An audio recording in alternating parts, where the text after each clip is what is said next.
Hi, Counselor Colby here. I want to take a couple quick minutes to take a look at the difference between tantrums and meltdowns, some of their similarities and ways to respond a little bit differently that might be more helpful for us. Because not all emotional outbursts and severe behaviors that we see are the same and have the same things going on. So the first one that we're going to take a look at are tantrums. And classic tantrums look alike. Not when I don't get what I want, I'm going to have an outburst. I'm going to yell, I'm going to demand, I'm going to stomp and name call. Think of a kid that wants a candy bar in the grocery store, but the parents like, no, we're on our way home. We don't have time for that, or I'm spoil your dinner. I don't want to take a bath. I don't want to go to school. The tantrums are really this goal driven. I want something or I want to get out of something. It's a choice. It's a way of coping with not getting what I want. Now, we don't think that's a very healthy coping skill and a healthy way of getting what I want, but it's something that all kids go through, and kind of the ideal is that they grow out of it so that by adulthood, we don't really throw tantrums. We have other ways of coping. And so those are tantrums. Tantrums, typically what we would do as parents is that we would offer options and choices. We would reassure. We might consequence bad behaviors. You can be upset about not eating a candy bar, but you can't call me a name in the grocery store. There are consequences for that.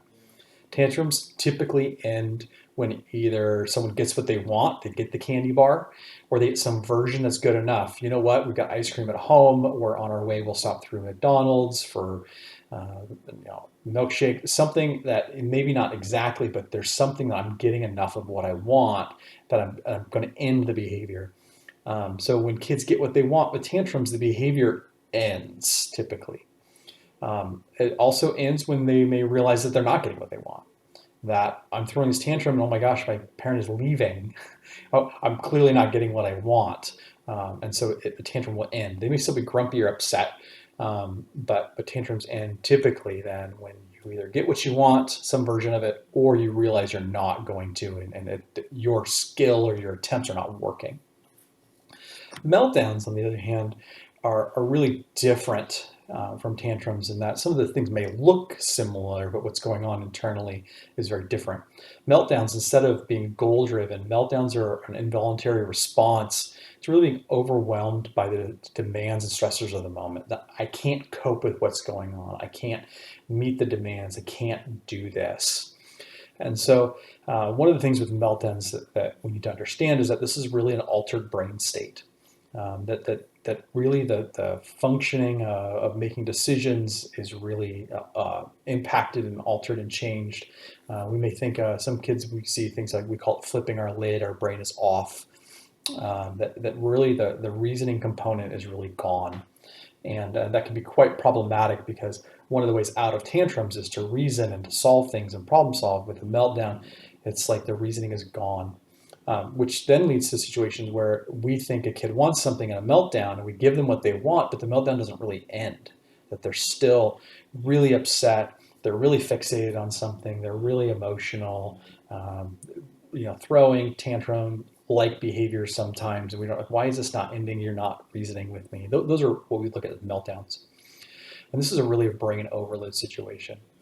One of the things that's really easy to overlook and miss in meltdowns is that there's a missing sensory component to this.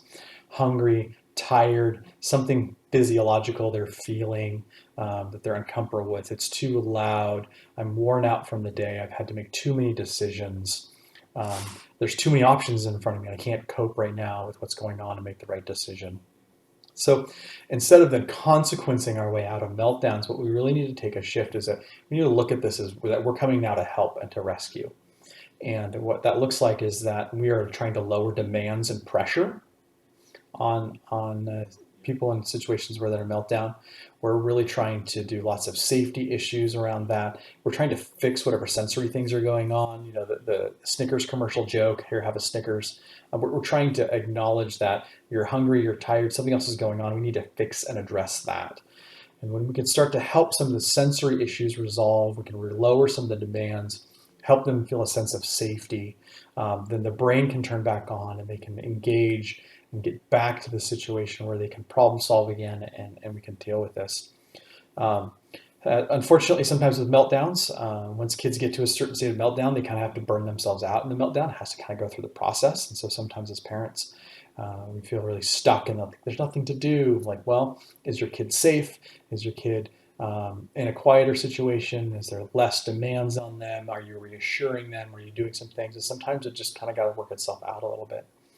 One of the things that's really common also to understand is that tantrums, when kids get really upset, work themselves into meltdowns.